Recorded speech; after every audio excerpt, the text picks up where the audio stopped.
En ce moment, dans le paddock MotoGP, il y a beaucoup de mouvements. Du moins, la saison des transferts bat son plein. Chaque semaine, nous avons une nouvelle annonce concernant la carrière d'un pilote. Il y a aussi des rumeurs, certaines vraies, d'autres démenties, et encore une nouvelle, de quoi se perdre avec tout ce lot d'informations. Mais pas de panique, aujourd'hui, on fait le point sur le mercato du MotoGP à la mi-saison.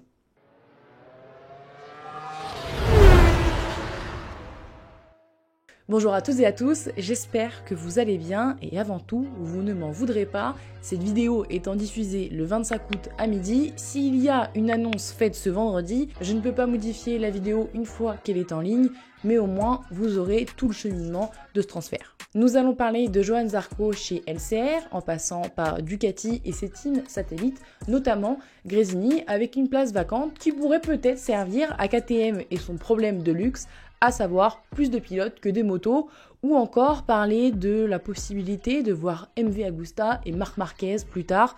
Vous aussi, ça a dû vous surprendre, alors pour tout comprendre, restez bien jusqu'à la fin de cette vidéo. Et commençons ce point sur les transferts avec l'arrivée de Johann Zarco chez LCR Honda. Annoncé en début de week-end en Autriche par Canal+, puis confirmé après le Grand Prix, Johann Zarco ne fera plus partie de l'effectif de Ducati en 2024. L'offre était tout simplement plus intéressante chez Honda, notamment au niveau du contrat, qui lui proposait 2 ans de contrat plus 1 an en option et une meilleure rémunération, tandis que Ducati lui proposait 1 an encore avec eux. Dans quelle équipe, on ne sait pas forcément avec Pramac, et ensuite de se diriger vers le Superbike pour 2 saisons en 2025 et 2026 pour remplacer Alvaro Bautista. Le choix du Français est de rester le plus longtemps possible en MotoGP, une catégorie qui lui convient et qu'il adore. Johann Zarco connaît LCR Honda, il a participé à 3 Grands Prix avec eux, c'était en 2019. C'est une moto avec laquelle il avait eu un bon feeling au premier abord et qui l'avait fait revivre après sa mauvaise expérience chez KTM d'après les propos qu'il a tenus dans l'émission After Sunday ce jeudi à laquelle je participe. Randy Depugné a aussi souligné sur Canal+ qu'à chaque fois que Johann Zarco a pris des risques, cela a débouché sur des choses positives. Alors oui, Honda est en très mauvaise forme. Néanmoins, LCR a gagné cette année avec Rins aux États-Unis. Le constructeur a dominé pendant des années le championnat avec Marquez et commence petit à petit à s'ouvrir à une aide extérieure pour améliorer sa moto. Il ne faut pas voir ici un choix mauvais de la part de Johann Zarco, ni même un choix de fin de carrière. Et je vous recommande tout simplement de regarder la dernière émission d'After Sunday où on a débriefé du Grand Prix d'Autriche. Elle a été publiée hier et nous avons reçu Johann Zarco qui nous a parlé de cette décision. Concernant son coéquipier, nous savons que ce ne sera pas Rins, qui a cassé son contrat avec Honda pour se diriger vers Yamaha, l'équipe d'usine, aux côtés de Quartararo. Mais alors de qui s'agira-t-il? Forcément un japonais, puisque pour LCR Honda Hidemitsu, avoir un pilote de cette nationalité, avec les sponsors qui correspondent à cette moto, c'est essentiel. Mais qu'en est de l'avenir de Nakagami? Le japonais n'a jamais vraiment excellé en MotoGP, on ne va pas se le cacher, et Ayugura semble revenir aux avant-postes en Moto2, ce qui ne va pas aider Nakagami. Le numéro 30 était déjà sur la sellette en 2022, puisqu'Ogura, qui se battait pour le titre avec Augusto Fernandez, était fortement pressenti pour monter en MotoGP, mais a préféré attendre une année de plus, ne se sentant pas forcément prêt pour faire le grand saut. Aujourd'hui, Ogura est complètement passé à côté de sa saison en Moto2, suite à quelques pépins physiques, mais il vient d'empocher 44 points en 3 Grands Prix, 4 fois plus que toutes les courses depuis son début d'année. Il ne joue peut-être pas le titre, mais se montre en meilleure forme.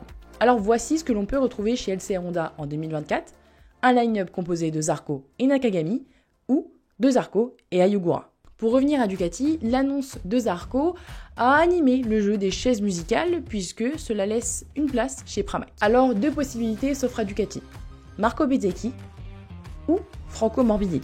Et c'est clairement Bezzecchi qui a la solution entre ses mains, à savoir rester chez les VR46, team satellite Ducati, ou aller chez Pramac Ducati, aussi team satellite mais doté d'une moto officielle, son rêve. C'est un choix très compliqué pour le 72 entre cœur et raison, d'autant plus que Valentino Rossi fait son maximum pour le convaincre de rester, même s'il sait que son pilote ne pourra pas hériter d'un matériel aussi bon que chez Pramac, néanmoins d'un soutien très fort. Rossi a déclaré « Il y a des avantages et des inconvénients, j'ai donc eu envie de pousser parce que je pense que Bez peut gagner avec nous. Être autant désiré par une légende, plus Se sentir comme dans une famille au sein de la VR46 doit lui donner envie de rester. Et c'est ce qui est pressenti. Bezzecchi a dit que son choix était fait et qu'il l'annoncerait plus tard, potentiellement au Grand Prix de Catalogne la semaine prochaine. Détail important, Ducati veut quand même sécuriser le pilote, c'est-à-dire lui faire signer un contrat avec le constructeur italien afin de toujours l'avoir dans l'éventualité où la VR46 ne serait plus équipée de Ducati après 2024. L'option Pramac se tourne alors vers Morbidelli et c'est ce qui semble être le plus possible. Une option qui séduit le team et Ducati qui estime que l'Italien fait face à une période compliquée avec Yamaha depuis 3 ans et n'oublie pas son statut de vice-champion du monde en 2020.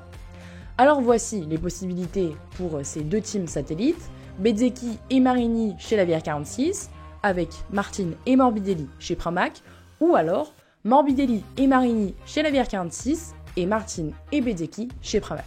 Cela permettra de relancer la carrière de Morbidelli, un temps imaginé chez Gresini en 2024. Si Alex Marquez a signé jusqu'à fin 2025, pour son coéquipier Fabio Di Giannantonio, ça semble plus compliqué, sans contrat pour l'année prochaine. Mais alors, qui peut le remplacer? Morbidelli, on vient d'en parler, c'est Pramac. Pendant plusieurs semaines, un nom était évoqué, celui de Tony Arbolino. Son manager Carlo Perna était sur le coup, c'est lui qui a amené Bastianini chez Gresini et on connaît la suite de l'histoire. Tony Arbolino se bat face à Pedro Acosta pour le titre Moto2, c'est un pilote dont on parle beaucoup au vu de ses performances, qui certes n'est pas dans une très grande forme ces derniers Grands Prix. Mais il y a quelques jours, lui qui est en contrat depuis 2 ans avec Marc VDS, l'a renouvelé pour une année supplémentaire. Donc il sera encore dans la catégorie intermédiaire l'année prochaine, le team voulant lui assurer un avenir pour 2024. Cela dit, ça ne veut pas dire qu'il est impossible de le voir monter en catégorie reine. Mais uniquement si un team qui le veut absolument, en plus de payer tout ce qu'on doit payer à un pilote, doit aussi s'acquitter des frais de rupture de contrat avec Marc VDS. Il y a aussi un autre nom qui est apparu aux côtés de Alex Marquez pour Gresini, Jack Dixon, qui réalise actuellement sa meilleure prestation en Moto2 depuis son arrivée en 2017. La Dorna a besoin d'avoir un pilote anglais pour booster les audiences TV en Grande-Bretagne pour le MotoGP, mais malheureusement, ça devra attendre puisqu'il a reconduit son contrat avec Aspar pour une année supplémentaire en Moto2 également. Une fois tout ça étant dit, quelles sont les possibilités? Garder quand même Fabio Di Giannantonio, peu probable. Joan Mir qui casse son contrat avec le HRC à l'instar de Rins, pourquoi pas. Faire venir Marc Marquez qui essaye de trouver une alternative à Honda. Là aussi, ça semble peu probable et Ducati l'a répété plusieurs fois. Elle a déjà son lot de pilotes et il n'a pas besoin, entre guillemets, de Marc Marquez. Et pour l'instant, c'est compliqué de positionner un pilote à côté de son frère, Alex Marquez, pour la saison 2024 chez Gresini. Ou peut-être le 5e pilote KTM. C'était la rumeur pour pallier au problème de luxe de la firme autrichienne avec 5 pilotes pour 4 motos. C'est le sujet du moment avec Pedro Acosta qui monte en catégorie reine l'année prochaine et qui met KTM dans une situation délicate avec ses 4 pilotes actuels en contrat encore en 2024, dont Binder qui vient d'être prolongé jusqu'à fin 2026. Donc on parlait d'Augusto Fernandez chez Gresini en prêt le temps d'une année. Mais le mettre sur la meilleure moto de la grille, ça sent un peu long aussi quand même. Donc nous pouvons a priori mettre cette rumeur de côté. Les autres solutions évoquées sont l'ajout d'un pilote test avec la participation à plusieurs Grands Prix. Mais qui mettre?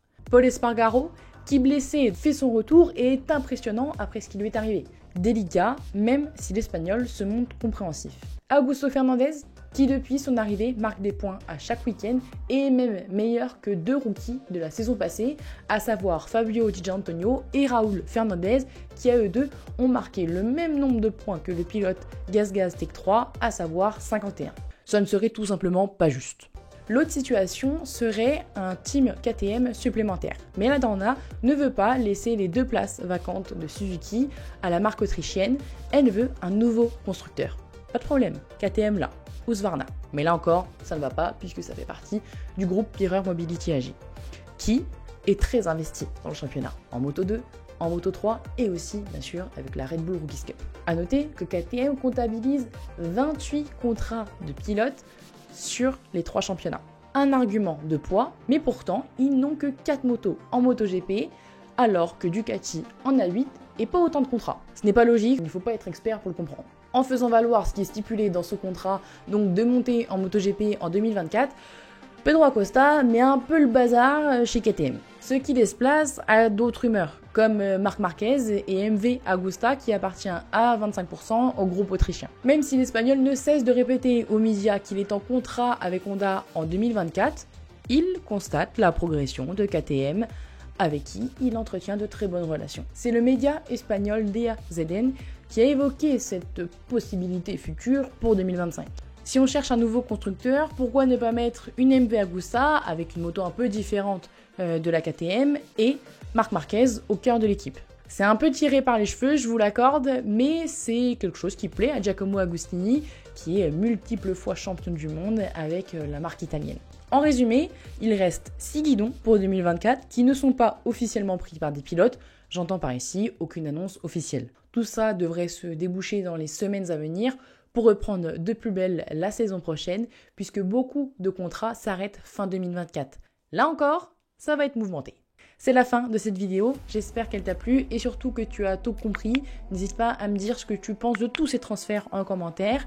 Et si tu es dans la région parisienne ce week-end, il y a la 6e manche du championnat de France Superbike, le FSBK, que je présente depuis 2 ans. Les titres ne sont pas encore joués, mais c'est l'avant-dernière manche de la saison.